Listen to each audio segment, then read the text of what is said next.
Compartilhar a palavra nessa noite, irmãos, na segunda carta do apóstolo Paulo a Timóteo. Nossa palavra tentará ser breve, mas trazendo uma mensagem que julgo muito oportuna para o pastor e para todos nós. 2 Timóteo capítulo 2, versículo 1.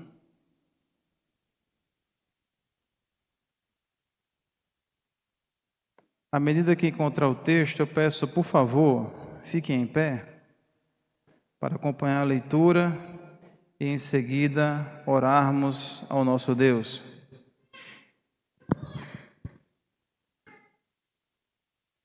Nos diz assim a santa palavra de Deus: Tu, pois, filho meu, fortifica-te na graça que está em Cristo Jesus.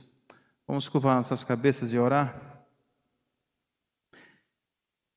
Nosso amado Deus, que alegria podermos estar neste momento de ações de graças, bendizendo, honrando e glorificando o Teu nome, pois dentre as Tuas muito grandes promessas ao Teu povo, o Senhor falou aos Teus servos no passado que enviaria pastores segundo o Teu coração.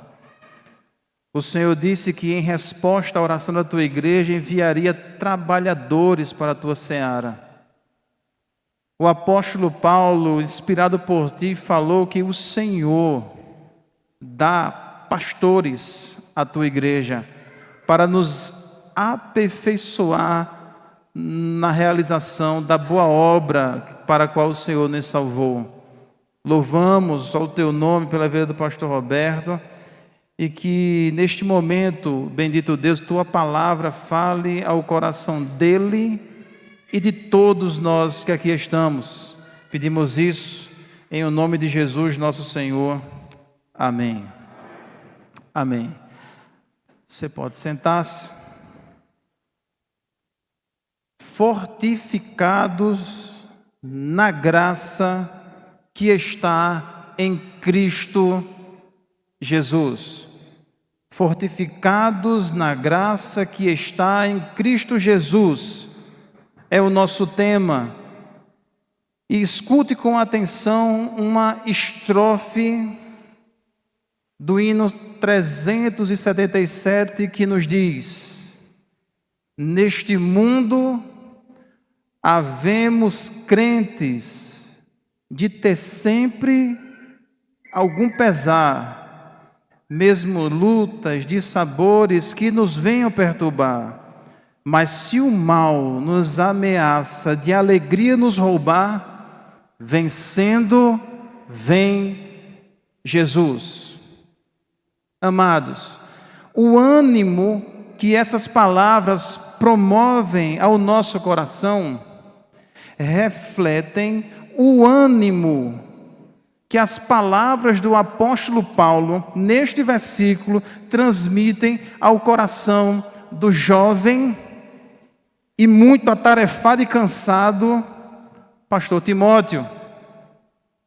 Pois em ambos os casos, na estrofe do hino, nas palavras do apóstolo, o que anima o coração diante das tribulações, o que dá força diante das adversidades, o que traz esperança em face da angústia, não é a nossa força, nunca será os nossos recursos, mas Jesus Cristo, nosso Senhor.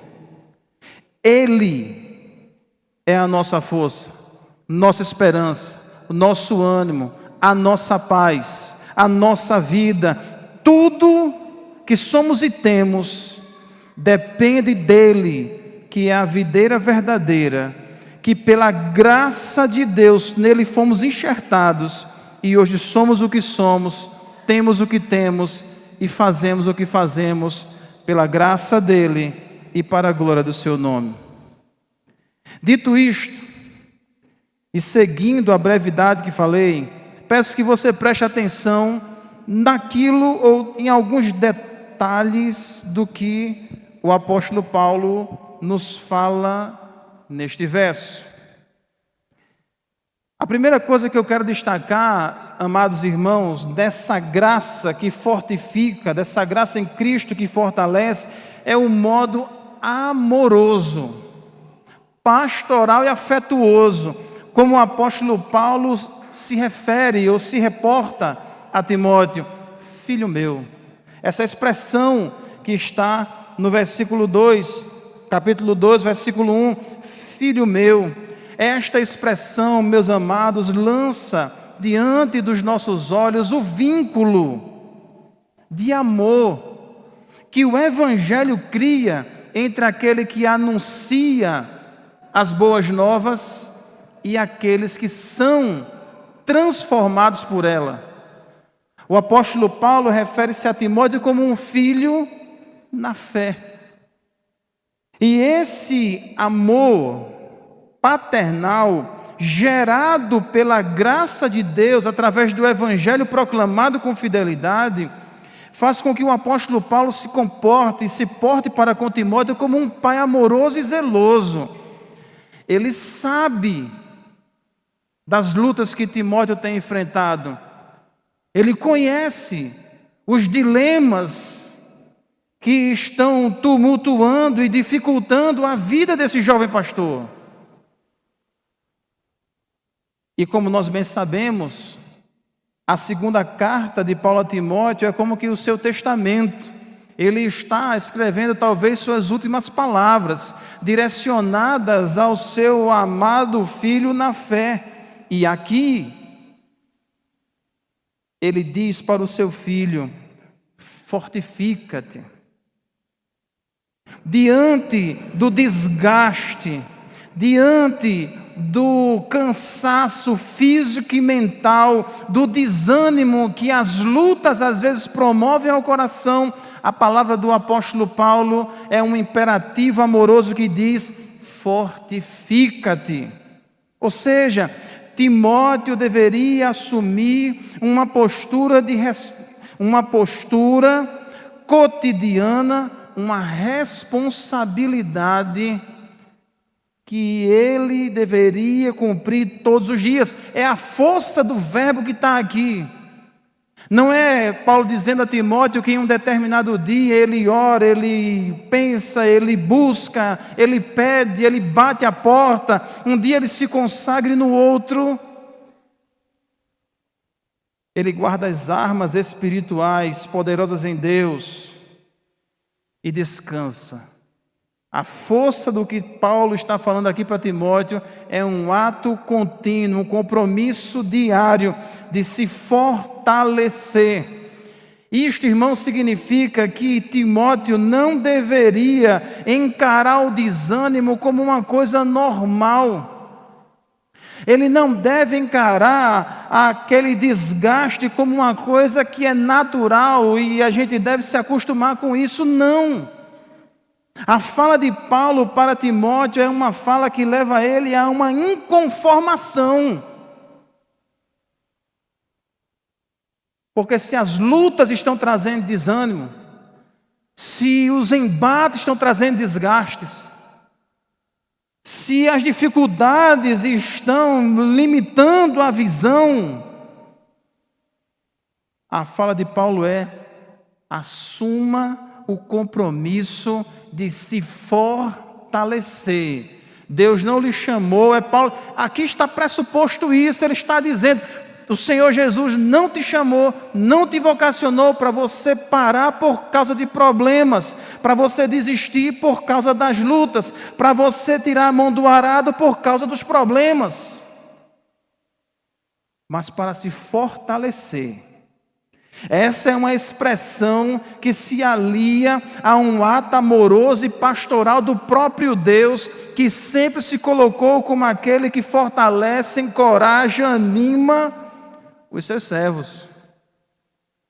Ao ler essa palavra, irmãos, ao ver esse imperativo amoroso de Paulo, como não lembrar do desafio que o jovem Josué tinha que lidar? O seu guia, o seu líder, aquele que foi o que lhe encaminhou nos primeiros passos da liderança, morre, e agora ele tem tribos, cidades fortificadas para destruir, uma grande faixa de terra para dominar, um povo difícil para guiar. Como é que não desanima?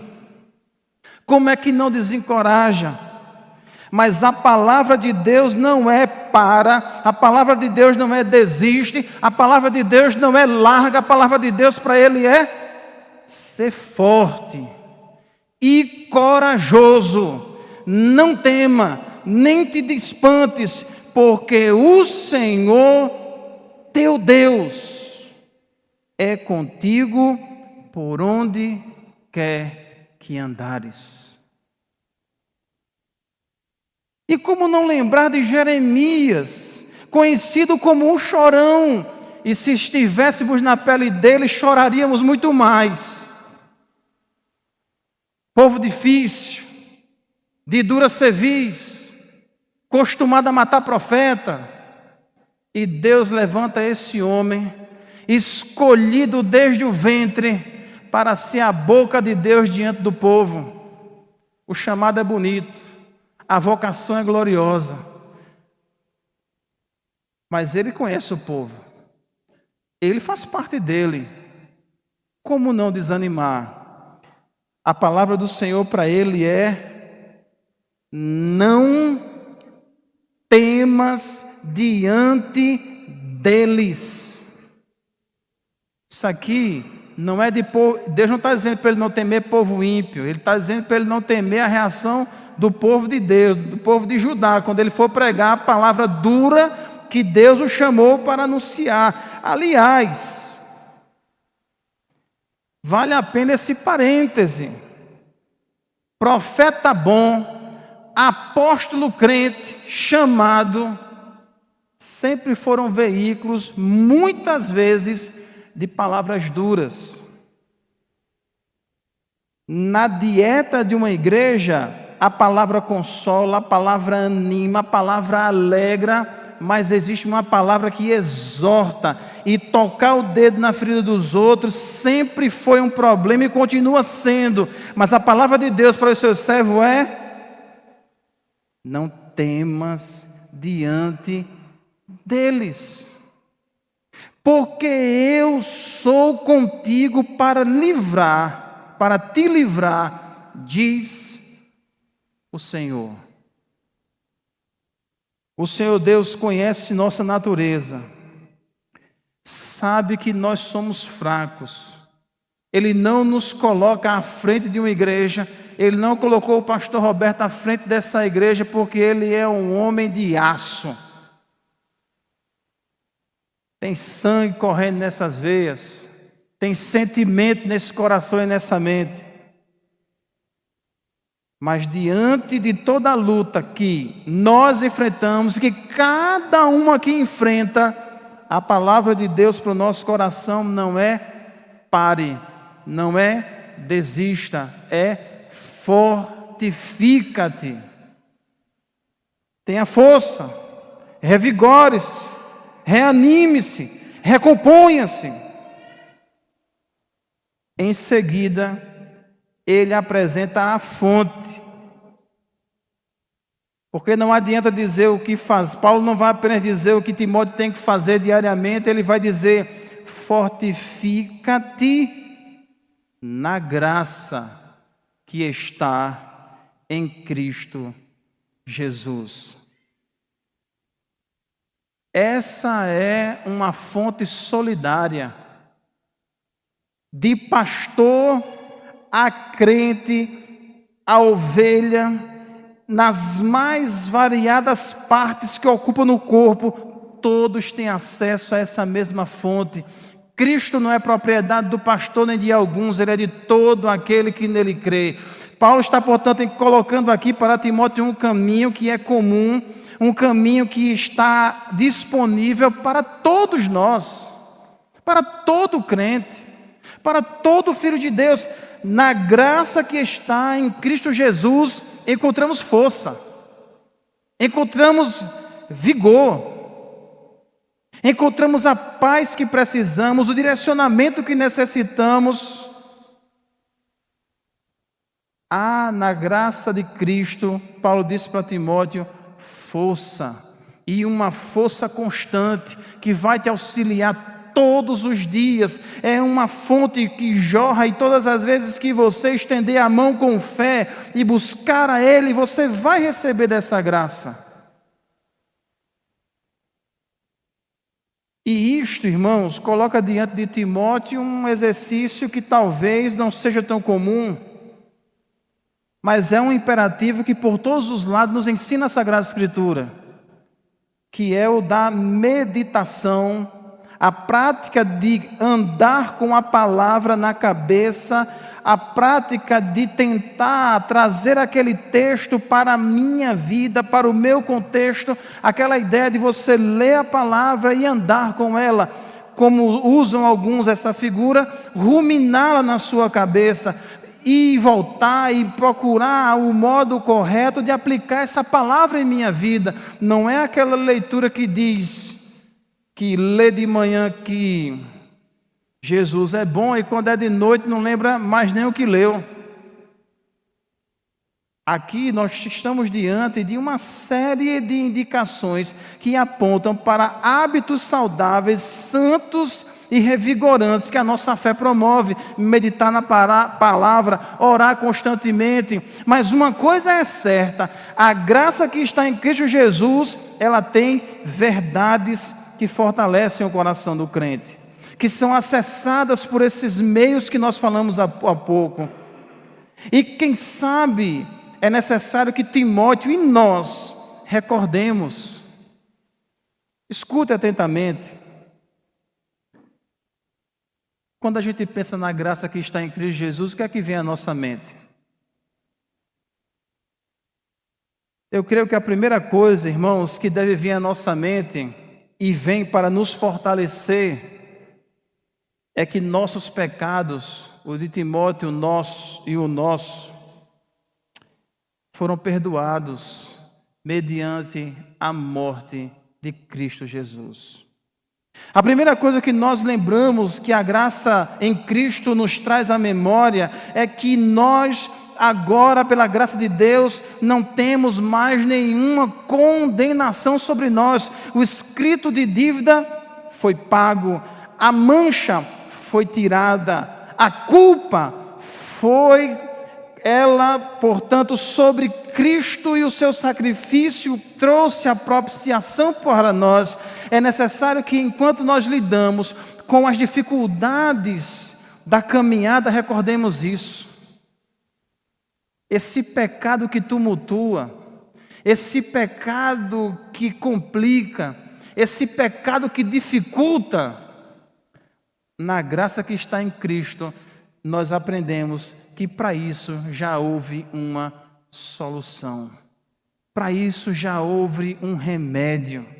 As pessoas que não encontraram deleite da cruz e quedaram seus corações perante a morte suficiente, substitutiva do Cordeiro, ainda andam por aí procurando a sua força e a seu modo conquistar o favor de Deus. Mas há uma paz. Há águas tranquilas para o coração de quem lembra que seu pecado foi perdoado mediante a graça que está em Cristo Jesus. Você não é mais inimigo de Deus, você não é mais alguém reprovado por Ele. Agora nós somos amados, desfrutamos da paz, temos o privilégio de ser de sua família. Por causa de Cristo Jesus, nós temos paz com Deus. E mais, na graça que está em Cristo Jesus, nós também lembramos que nós recebemos o privilégio de ter uma nova vida. Ou como diz o apóstolo Paulo em Romanos 6, nós somos agora privilegiados com o fato de podermos viver em novidade de vida. É isso que deves recordar o crente, que agora o pecado o constrange, que essa dor que ele sente agora, mas Cristo Jesus o colocou em um novo patamar, ou num novo status, numa nova rota de vida. É isso que o apóstolo está ensinando. Há um estilo de vida superior. O pecado não pode mais nos escravizar. Agora, pela graça de Cristo, nós vencemos os nossos pecados, nós suportamos as consequências dos pecados que vêm para tumultuar a nossa vida. Nós podemos olhar para Cristo e ter a certeza de que não há nada que vai nos separar desse amor, porque é graça. Às vezes a gente está cabisbaixo, às vezes a gente está triste, e chega pessoas como foi aqueles amigos de Jó, e a palavra que vem é: você não pode estar assim, você não pode ficar desse jeito. Mas não, irmãos, é natural a gente ficar desse jeito. A gente, pela gente, só consegue ficar desse jeito mesmo. A fala aqui é outra. É olhar para Cristo e encontrar naquele que foi morto, mas reviveu, naquele que foi moído, mas agora vive, do que estava na cruz e agora está no trono, e encontrar paz que excede a todo entendimento, paz que o mundo não pode roubar. Quando nós olhamos para Cristo, nós entendemos que aquilo que causa desânimo só tem causado desânimo porque chega um momento que a gente olha menos para a cruz e olha mais para pessoas, que a gente pensa menos na cruz e pensa mais em pessoas. E isso, irmãos, é porque a gente é assim. Eu sou assim, você é assim, todos nós padecemos disso, mas a graça de Deus vem dizer: lembra-te de Jesus Cristo. Paulo vai dizer nessa mesma carta a Timóteo: lembra-te de Jesus Cristo morto e ressuscitado. Esse é um pensamento revigorante, porque a morte não o segurou. A vida que foi entregue foi reassumida, e reassumida em glória, e trazendo vida, trazendo paz e esperança para todo o que nele crê. E mais, esse Cristo vivo, Timóteo deveria lembrar disso, foi o Cristo que chamou ele para o ministério. Quem chamou Timóteo para o ministério, irmãos, foi aquele que sangrou, foi esmurrado, cuspido, humilhado e cravado numa cruz. Portanto, cansar na obra faz parte. Desanimar em algum momento acontece. Dar vontade de desistir pode acontecer também. Mas o que Paulo está dizendo para Timóteo é que existe uma segurança para o coração daquele que crê em Cristo. Olhar para Cristo é encontrar uma segurança, porque ele teve coisa pior e não desistiu, porque ele enfrentou a cruz, suportou o escárnio, encarou a dor e foi até o fim. Essa é, irmãos, a esperança que está em Cristo Jesus. Após o sofrimento, após a luta, tem alegria. Uma noite como essa é um sinal disso. Tem momento bom, mas quando a luta vem, quando a cruz pesa, quando o fardo parece ficar pesado, a gente olha para o Cordeiro. O Cordeiro que foi morto e reviveu, aquele que diz em Apocalipse, com toda a autoridade que lhe foi dada, que ele tem as chaves da morte do inferno, que ele tem o destino eterno dos homens em suas mãos. É para esse que nós olhamos, porque ali há esperança. Aquele que nos chamou, ele em seu nome garante a nossa salvação. A implicação prática disso para nós é o seguinte: não ocupe sua mente, não encha seu coração com aquilo que só te desanima. As fontes do desânimo vão ficar lá, problemas, situações, pessoas, situações vão estar. Mas quando há um espaço preenchido por aquilo que traz ânimo, por aquilo que revigora, por aquilo que ergue a nossa cabeça e nos faz olhar a grande obra que Deus ainda tem para fazer por meio de nós, isto, irmãos, é o que faz a diferença. Isso é o que vai fazer a diferença na vida de qualquer servo que busca fortificar-se na graça de Cristo. Eu quero terminar com algumas implicações ainda mais práticas para nós e para o pastor Roberto também. Amizade sincera, amor não fingido, cuidado mútuo, são produtos da graça que nos ajudam a fortalecermos os nossos irmãos na graça que está em Cristo. É isso que está acontecendo aqui nessa noite. Assim como Paulo, movido por amor, traz essa palavra ao seu filho, nós, irmãos, aqui com um afeto sincero, dizemos ao nosso pastor que ele a cada dia se fortifique na graça, que a cada dia ele continue se fortalecendo do mesmo jeito que Cristo o sustentou até aqui. Esse é o caminho e é a via pelo qual o Senhor sustentará e ele continuará a usá-lo para fazer a sua boa obra. E nós temos que orar por isso, porque a luta ofusca a visão da cruz.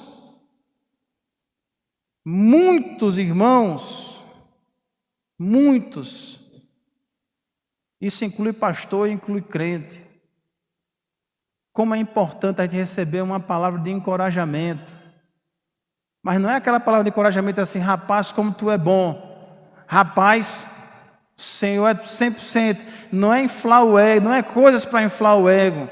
Uma palavra de encorajamento é assim, meu pastor, eu estou orando para que cada vez mais o Senhor Deus se sustente pela graça, lhe sustente, firme seus pés na rocha.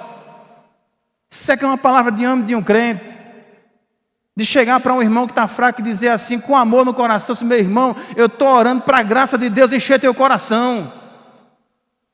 Eu estou orando para Deus trazer ânimo para a tua vida, mediante a graça que está em Cristo Jesus. Quem dera esse vocabulário passasse a povoar as nossas conversas, falar de Cristo, pensar em Cristo, lembrar de Cristo. Essa é vida, irmãos, essa é a vida que todos nós precisamos.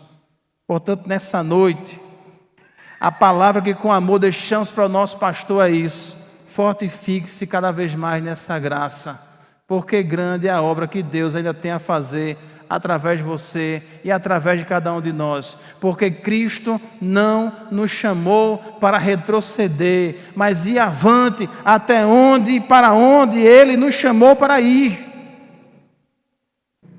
Portanto, somos convocados pelo nosso apóstolo a colocarmos em nossa rotina diária exercícios espirituais que revigoram o nosso coração. Quem dera invadisse a mentalidade dos crentes, a mesma coisa que tem invadido a mente de muitos, da importância de ir para uma academia, fazer uma caminhada, fortalecer o corpo, dar uma calibrada no sistema vascular, fazer o cardio. Quem dera a gente tivesse isso na nossa mente. Nosso espírito precisa disso, nosso coração carece disso, de diariamente a gente fortalecer, ou como diz o pastor Hernandes, tonificar nossos músculos espirituais, irmãos. Não passe nenhum dia sem desfrutar da alegria, da esperança, do ânimo, da paz que emana da graça que está em Cristo Jesus, nosso Senhor. Isso fará diferença. Irmãos, a conclusão de tudo isso é: a obra cansa. A obra às vezes nos cansa, mas Cristo nos revigora. A obra, às vezes na obra a gente se fere. Mas louvado seja Cristo, porque Ele nos sara. Filhos de Deus, na obra nós nos decepcionamos com pessoas, mas bendito seja Deus, que nunca nos dará um motivo de nos decepcionarmos com a graça que está em Cristo Jesus, o nosso Senhor. Que nosso amado Deus continue dando graça para o nosso pastor, para a sua família e para cada família que está presente aqui, para como um povo fortificado no Senhor, nos levantemos e demos as mãos e caminhemos, irmãos, para a glória dele, fortificados na graça que está em Cristo Jesus, nosso Senhor. A ele, pois, a glória para todos sempre.